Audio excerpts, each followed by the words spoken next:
You know how as the years go by, simple things like twisting open a stubborn jar or just hustling up a flight of stairs start to feel different, harder. It's something we all notice, but it's not just some vague idea of getting old. No, there's a specific culprit at work, a kind of hidden story unfolding inside our bodies. And today, we're going to play detective and uncover that story, piece by piece. So, let's start with the big question. Why do we actually get weaker as we get older? It feels like it's just an inevitable part of life, right? But the science behind it is way more specific, and honestly, way more within our control than you probably think. And to really get a sense of the stakes, just look at this number, 40%. That's how much strength an inactive person over the age of 70 can lose in a single decade. We're not talking about a slow, gentle decline here. This is a full-on acceleration that can really change our quality of life, our independence, everything. And this whole process, it has a name, sarcopenia. Now, the most important word on this slide isn't sarcopenia, it's progressive and generalized. This isn't just aging. It's now recognized as a specific clinical syndrome. It even has its own medical code. And that distinction is everything, because if you can name something, if you can define it, that means you can study it, you can understand it, and you can fight it. Now, you might be thinking, wait, isn't this the same as cachexia? And that's a great question. They both involve muscle loss, but they're totally different beasts. Cachexia is that severe wasting you see with a serious underlying disease like cancer. But look at sarcopenia. It can happen to someone who's otherwise healthy. See how fat mass can actually stay normal or even go up, and inflammation is much lower? This tells us we're dealing with a very unique biological process. All right, so to really crack this case, we have to go deep. We need to go right inside the muscle itself. So let's zoom in and start our own microscopic investigation to find the real root causes of this decline. Okay, inside the muscle, our investigation points to a few key suspects at the cellular level. We're going to look at some major changes to our actual muscle fibers, the breakdown of our muscles' dedicated repair crews, and the chaos happening in its control centers. These guys are at the very heart of the crime scene. First up, the muscle fibers themselves. And we're talking specifically about our fast twitch fibers, the type 2s. These are our powerhouses. They're what let you jump out of the way, lift something heavy in a hurry, or catch yourself from a fall. As we age, these are the first ones on the chopping block. They literally shrink and eventually just disappear. And the results of that? Well, it's exactly what you'd expect. Losing those fast twitch fibers isn't some abstract concept. It's the reason why quick, powerful, reactive movements get so much tougher.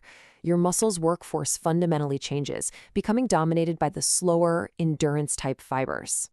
Suspect number 2, satellite cells.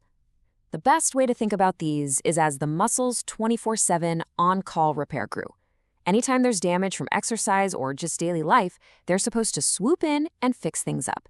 But with age, 2 things go wrong. First, you have fewer workers on your crew, and second, the ones who are left, well, they get worse at answering the call for help. So you can see where this is going, right? Without a good repair crew, that natural, healthy cycle of breakdown and rebuilding just breaks. The muscle can't recover from stress efficiently anymore, and that leads to a net loss of muscle tissue over time. The potential for growth just gets hammered. And that brings us to our third suspect, the myonuclei. A single muscle fiber is gigantic, and it has hundreds of these little nuclei, which all act like tiny control centers, managing protein production for their local neighborhood. But in aging muscle, these command posts get totally disorganized. Their shapes get all irregular and messy. And when your control centers are in chaos, the whole factory floor grinds to a halt. The signals to build and maintain the proteins that make muscles contract, they just get scrambled. It's like bad cell reception. This completely messes up protein turnover, which is the absolute foundation of muscle health. But here's the thing. What's happening inside the cell is only half the story. These cellular culprits, they aren't acting alone. Oh no, they have accomplices. We're talking about huge body-wide changes that create the perfect storm for muscle loss. This isn't a local problem anymore. It's a full-blown body-wide conspiracy. And this timeline, this is truly eye-opening because the conspiracy against our muscles starts so much earlier than any of us think. Look at this. Hormonal shifts can kick in as early as our mid-30s. By our 50s, we're actually losing the motor neurons that tell our muscles what to do. It proves this isn't some cliff we fall off when we turn 70. It's a long, gradual slope that starts decades earlier. Now, one of the most important accomplices in this whole conspiracy is something called anabolic resistance. Think of it like this. You eat protein, and that sends a signal, a text message, to your muscles saying, hey, time to grow.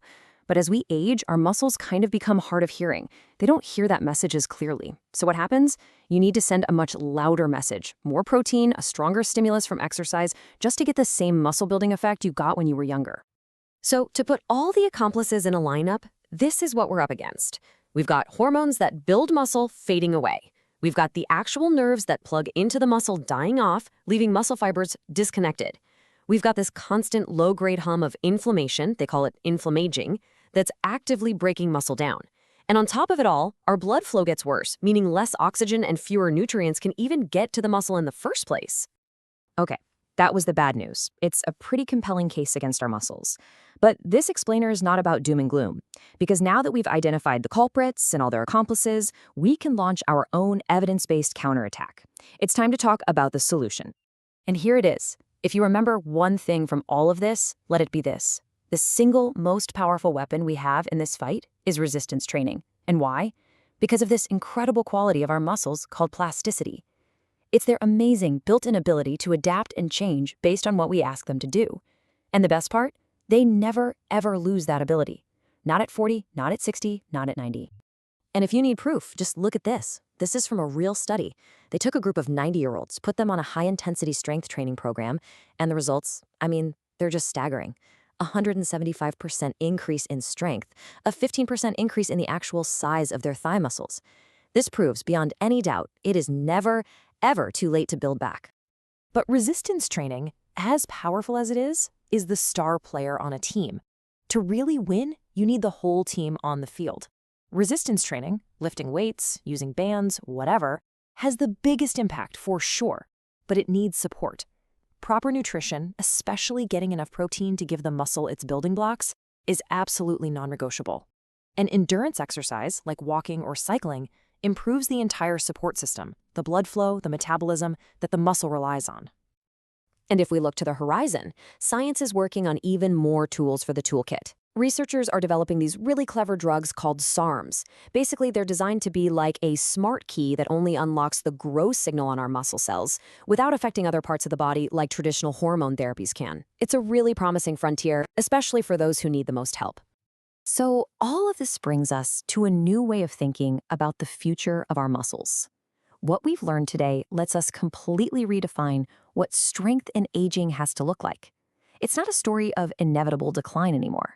It's a story of incredible adaptation and amazing potential. All right, so let's boil this all down. What do you need to remember? First, sarcopenia is a real thing, a specific condition, not just getting old. Second, it's driven by that whole conspiracy of factors, from inside the cell to across the whole body. Third, and this is the big one, it is not inevitable. Our muscles are designed to adapt at any age. And finally, resistance training is, hands down, our #1 strategy to make them adapt.